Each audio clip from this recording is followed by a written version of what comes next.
A very good morning to all the students of class 8. Dear students, how are you all? I hope you people are taking good care of yourself and your family members too. Staying at home, washing your hands for 20 seconds if you go out of the place, and please avoid going out of the place. It is for your own safety. As you know, staying at home, stay safe.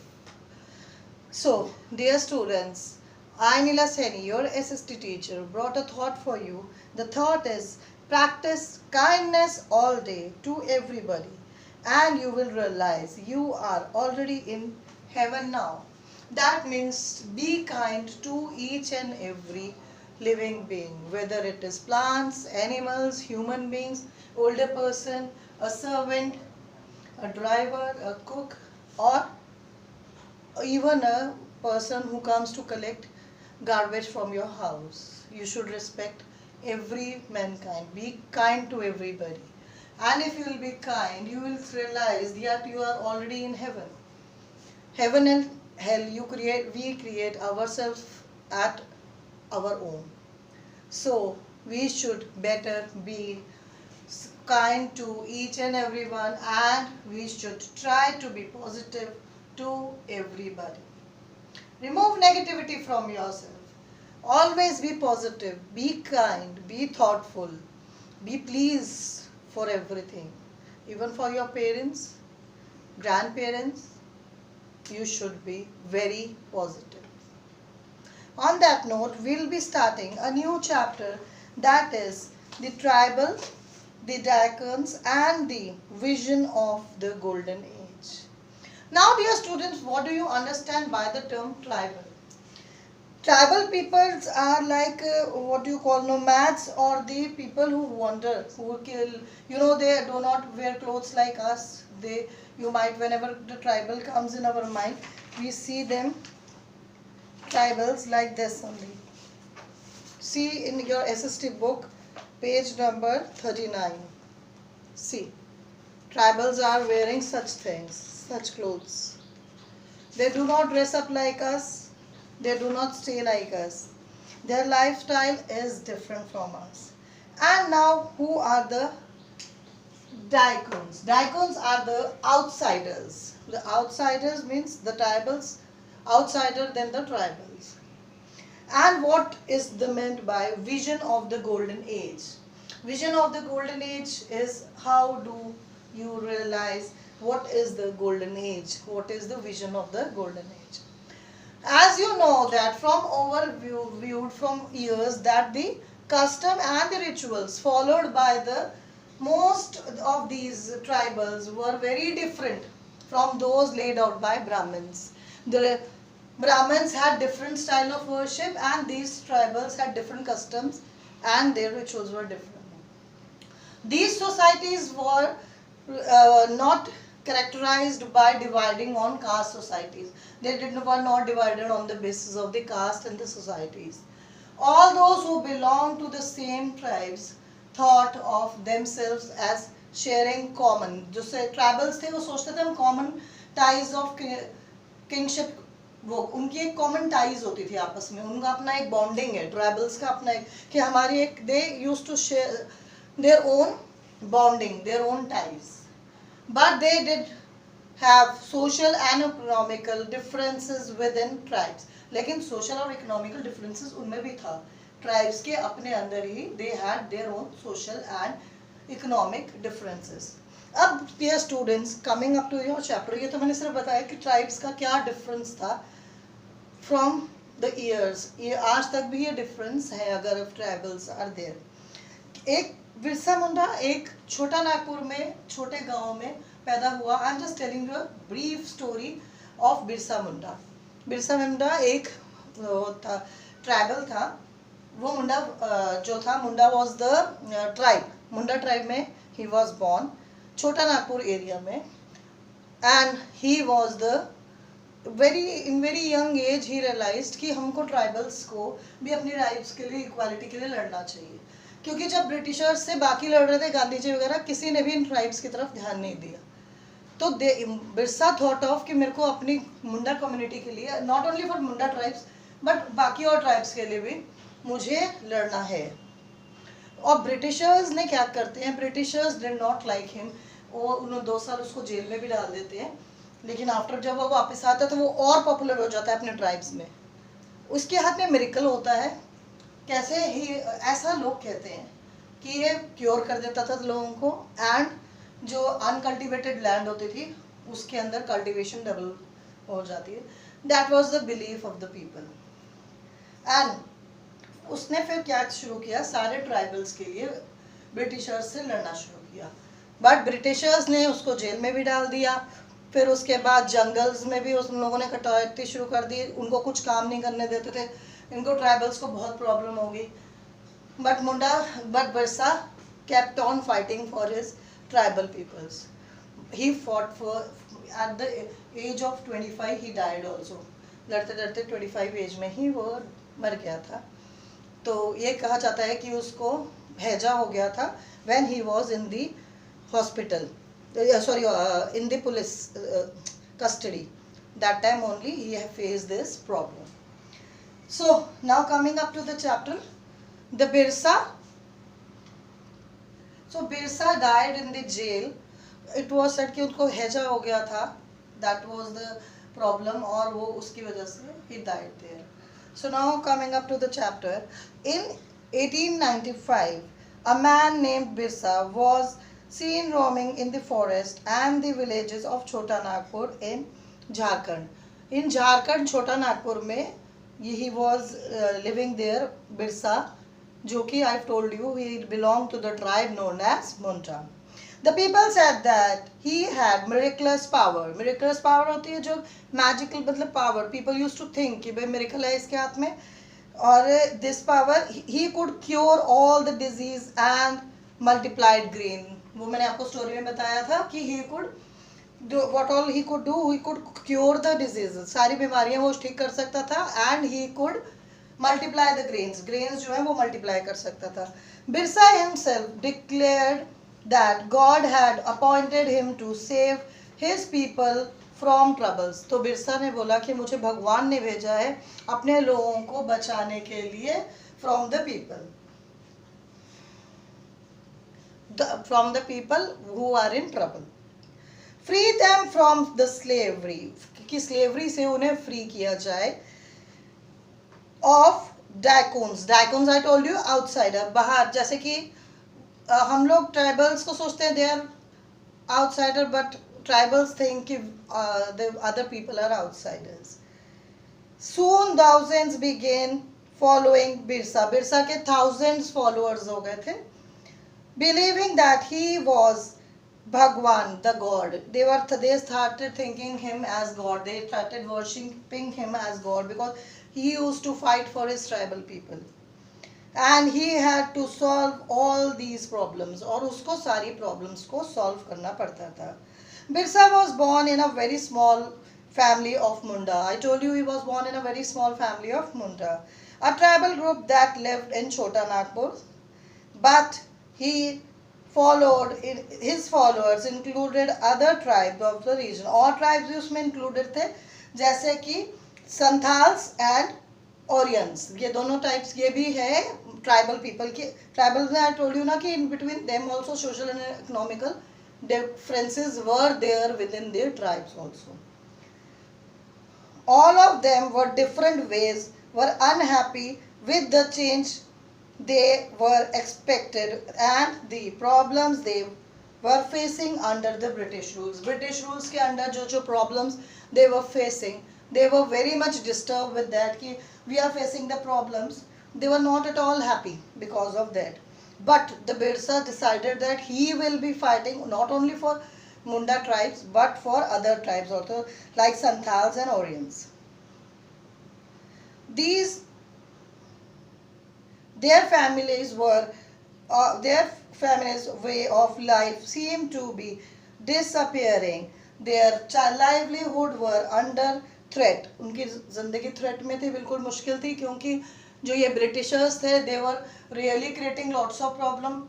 कुछ they were not allowing them to cultivation में भी इनकी problem करते थे. इनकी हर चीज़ में jungles में जाना, वहाँ से जो तोड़ लकड़ियाँ वगैरह काटते थे, उस सब में ब्रिटिशर्स ने उनका बिल्कुल जीना हराम कर दिया था, डेंजरस कर दिया था एकदम।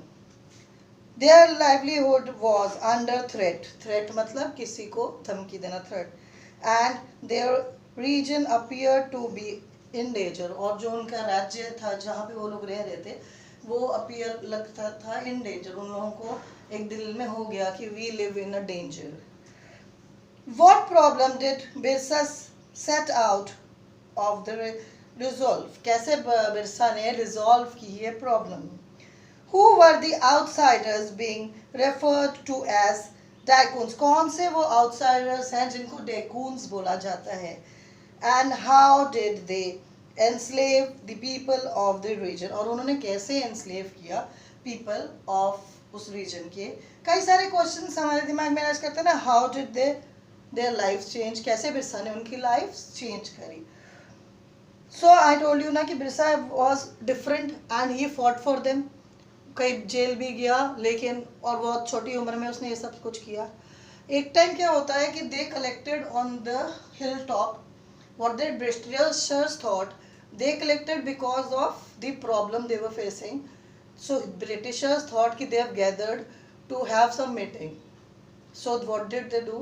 They fired there and they arrested lots of tribals.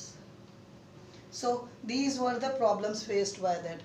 Now what the question arises is, how did the tribal groups live? जो ये tribal groups हैं ये रहते कैसे थे?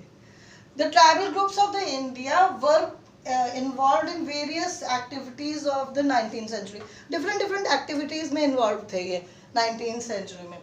समवर जैसे झूम कल्टीवेशन से कई लोग लेते हैं, झूम कल्टीवेशन क्या होता है? शिफ्टिंग कल्टीवेशन, तुमने मोस्टली हिली एरियाज में देखा होगा, इसको सुना होगा। सम ट्राइबल पीपल प्रैक्टिस द झूम cultivation, that is shifting cultivation. This cultivation is done on small patches of land, small patches of land होते हैं प्लेट्यूज में, उसके अंदर किया जाता है हिली एरियाज में। And the planters cut down the tree tops, tree के जो टॉप्स होते हैं प्लांटर उसको काटता है to allow sunlight to reach the ground. उसके थ्रू क्या होता है, अगर ट्री टॉप काट दिया जाता है तो सनलाइट जो है वो रीच करती है ग्राउंड लेवल तक। And burn the vegetation to cut clear it for cultivation, clear करने के लिए, कल्टीवेशन के लिए बर्न की कर दी जाती है जो ग्राउंड लेवल पे वेजिटेशन क्लियर करने के लिए। After the crop was ready, जब क्रॉप रेडी हो जाता है, and harvested, they were shifted to another field, जब ये हो जाता है तो उनको शिफ्ट कर दिया जाता है अनदर फील्ड पे।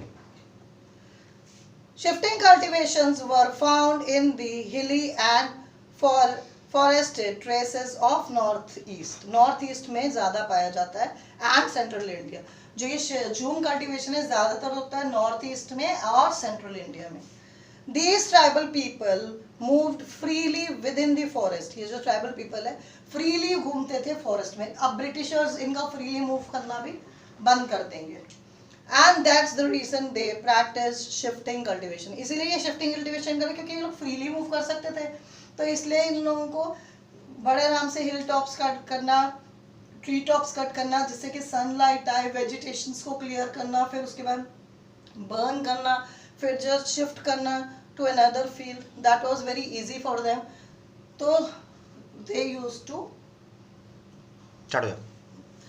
then zoom cultivation was very easy for them because they could move very easily within the forest, but Britishers won't like this, that will be taking it further.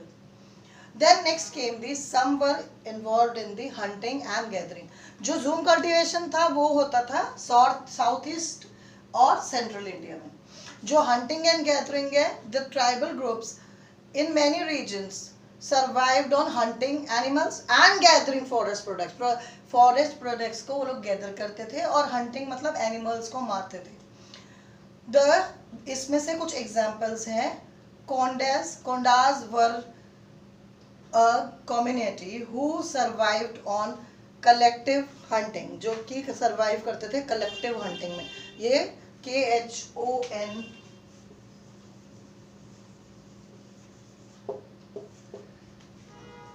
ये tribes हैं जो survive करते थे, ये वाली community survive करती थी on hunting and gathering. Hunting करते थे एनिमल्स की और गैदर करते थे फॉरेस्ट प्रोडक्ट्स का. देन उसके बाद क्या हुआ, collecting and hunting and divided the meat amongst themself. जो उसका मीट होता था अमंग्स्ट देमसेल्फ बांट लेते थे. ऐसा नहीं होता था कि जिसने हंट किया है वो ही खाएगा बाकी नहीं खाएंगे, but they had a unity that they used to distribute among themselves. This community eat fruits. ये कम्युनिटी खाती है fruits, roots and used oil. ये लोग यूज करते थे ऑयल, फ्रूट्स खाते थे और रूट्स खाते थे. Extracted from the seeds of the साल और and Mahal to cook food. Food करने के लिए ये लोग जो है सीड्स इकट्ठे करते थे साल के, SAL, इसके सीड्स कलेक्ट करते थे और फिर साल एंड किसके, साल एंड माहौल, इसके सीड्स कलेक्ट करते थे टू कुक फूड. इस सीड्स का ऑयल निकाला जाता था कुक करने के लिए food. Shrubs and herbs were used from forest for medicines. Medicines बनाने के लिए ये लोग shrubs और herbs यूज करते थे. ये कौन है, ये है खोंडास. खोंडास जो ग्रुप ट्राइबल्स है जो हंटिंग और गैदरिंग पे डिपेंडेंट थे. इससे पहले हमने किया jhum cultivation. Now we are doing hunting and gathering. These forest people exchange goods with the things they needed in return for their valuable forest products. When the forest products, वे अपने valuable forest products का क्या करते थे, इन लोगों ने exchange में लेते थे. पहले मनी का तो ज़्यादा था नहीं, barter system ज़्यादा चलता था. barter system is कि exchanging the goods. तो ये अपने valuable forest products जो थे ना वो exchange करते थे, क्योंकि जो forest products होते थे वो उनके shrubs और जो herbs होते थे उससे वो medicines बनाते थे. So the tribal groups were dependent on trades and money lenders because they often needed money to buy and sell in order to be able to get the goods. Buy और sell करने के लिए इनको money lenders के पास हमेशा जाना पड़ता था because they always had problem in getting the products, so they needed money lenders for getting the loan. They had to take the loan that were not produced within the locality. The things जो उनकी locality में नहीं produce होता था वो उनको लेने जाना पड़ता था. But the interest changed on the loans were very high. But the loan पे जो interest होता था वो बहुत high होता था. इनके लिए पे करने के लिए बहुत ज़्यादा मुश्किल हो जाती थी. अब क्या होता था, इंटरेस्ट रेट जो होता था वो बहुत हाई होता था. मनी लेंडर्स बहुत हाई इंटरेस्ट रेट लेते थे क्योंकि वो जो प्रोडक्ट्स होते थे वो उनकी लोकेलिटी में नहीं होते थे, तो they had to buy it. जो बाकी हर्ब्स एंड शब्स जो उनको नहीं होते थे उनके पास, तो उसके लिए उनको मनी लेंडर्स पे डिपेंड करना पड़ता था. और मनी लेंडर्स जो थे वो हाई इंटरेस्ट लोन रेट बहुत हाई देते थे. Then now comes the some herded animals. Some जो थे वो हर्ट करते थे एनिमल्स को. अब नाउ हर्डिंग एंड रेयरिंग क्या होता है, was also an occupation for many tribal peoples. जो हर्डिंग करना और रेयरिंग करना ये भी ऑक्यूपेशन था, मतलब काम था फॉर मेनी ट्राइबल पीपल्स, बहुत सारे ट्राइबल्स के लिए. पहले हमने किया जूम कल्टीवेशन, देन किया हमने hunting and gathering, and now we are on herded animals, herding animals. तो they were पेस्ट्रॉइड्स who moved with their herds. मतलब कि क्या करते थे वो कैटल्स को और शिप्स को अकॉर्डिंग टू द सीजन इधर घुमाया करते थे. दे यूज्ड टू यूज, मतलब एनिमल्स का पेस्टराइज करते थे according to the season. Some took to settled cultivation. कई लोगों ने सेटल्ड कल्टीवेशन शुरू कर दी कि भाई ये जूम भी वो ये हो गया है कि डिपेंडेंट हो गई है कि फॉरेस्ट पे, और ये हंटिंग एंड गैदरिंग भी हो गया, और उसमें हंटिंग एंड गैदरिंग में तो लोन रेट भी ज़्यादा हो गया, और हर्डेड एनिमल्स में क्या हो गया, शिप्स और कैटल्स और सीजन पे डिपेंड हो गया. तो इसलिए सम टुक टू सेटल्ड कल्टीवेशन. की सेटल्ड मतलब कि एक सेटल मतलब एक तरह एक ही जगह रहकर हम कल्टीवेशन करें. The tribal groups even before the 19th century began settling down. उन्होंने 19th century से पहले भी सेटल होने लग गए. The land of the Mundas of Chota Nagpur, जो छोटा नागपुर के जो लैंड जो वो थे मुंडास, लैंड जिनकी the land of the Mundas of Chota Nagpur belong to the clan as the whole, पूरे एज द होल वो क्लैन को बिलोंग करता था. All members of the clan were regarded as descended of the original settlers. जो original settlers होते हैं वो उसको बिलोंग करते थे. जो पहले जो था मुंडास जो थे उनके पास लैंड था, जो ये ट्राइबल मुंडास थे इनके अपनी लैंड जमीन थी. द ब्रिटिश, बट जो ब्रिटिश थे ना, who were first clear the lands, पहले उन्होंने लैंड को क्लियर किया था. Britishers officials saw settled tribal groups as more civilized then hunting and shifting cultivation. Hunting और गैदरिंग वही सबको वही लगता था. ब्रिटिशर्स ऑफिशियल्स भी जो थे उनको भी जो सेटल्ड ग्रुप था जैसे ये मुंडास थे वो ज़्यादा बेटर लगता था rather than hunting and gathering से. सो उसमें क्या होता था कि जूम कल्टीवेशन में भी आपने देखा है कि उसके लिए क्या होता था, उनको बहुत सारी चीज़ों की ज़रूरत पड़ती थी. Cultivation is done on the small patch पे करना होता था. फिर उसके बाद वो टॉप ट्री का काटते थे सो दैट सनलाइट आए, और उसके बाद बर्निंग, उसके लिए भी फिर उनको बर्न करने के बाद फिर नेक्स्ट कल्टीवेशन के लिए तैयार करना पड़ता था, क्लियर करनी पड़ती थी vegetation. Then what they did the harvest, उसको शिफ्ट करना पड़ता था जो उन्होंने हार्वेस्ट किया. और उसके बाद ये कुछ ही एरियाज में था नॉर्थ ईस्ट और सेंट्रल इंडिया में, बट अगर सेटल्ड हो तो वो कहीं पर भी सेटल हो सकते हो.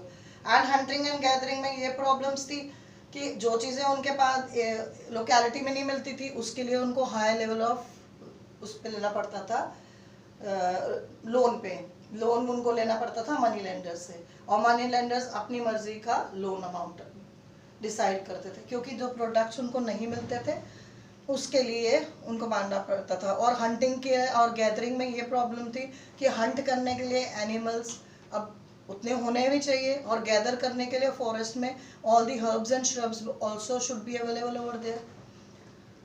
सो अकॉर्डिंग टू ब्रिटिशर्स आल्सो कि बाकी सब कल्टीवेशन से जो ये जो सेटल्ड जो लोग हैं, और हाँ इसमें भी जो था हर्डिंग एंड रेयरिंग एनिमल्स, वो भी ऑक्यूपेशन में क्या होता था, डिपेंड करता था on the season and kettles और शीप्स अवेलेबिलिटी पर.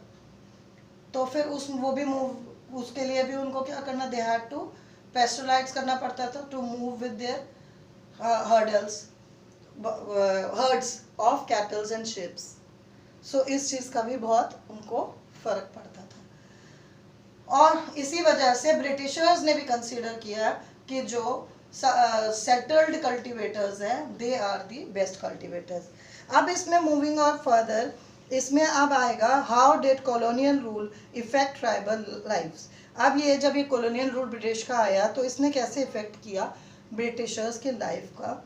Then what happen to tribal chiefs के साथ क्या हुआ. What happen to the shifting cultivation, जो शिफ्टिंग कल्टीवेशन करते थे उनके साथ क्या हुआ. Then forest law and their impact, forest का क्या लॉ था और उसका क्या इम्पैक्ट था. These all things will be covering in our next session. And now coming up to the source, there is a source on page number 42 in your book. This is showing how the females used to dress up and how they used to gather the things on their head and bring it. It is the picture of 1930s and 40s when a time to herd, a time to sow, a time to move to a new field. Means when their shifting cultivation was there, that time this picture is there in your book. So dear students, we will be completing doing this in next session. Thank you and have a nice day.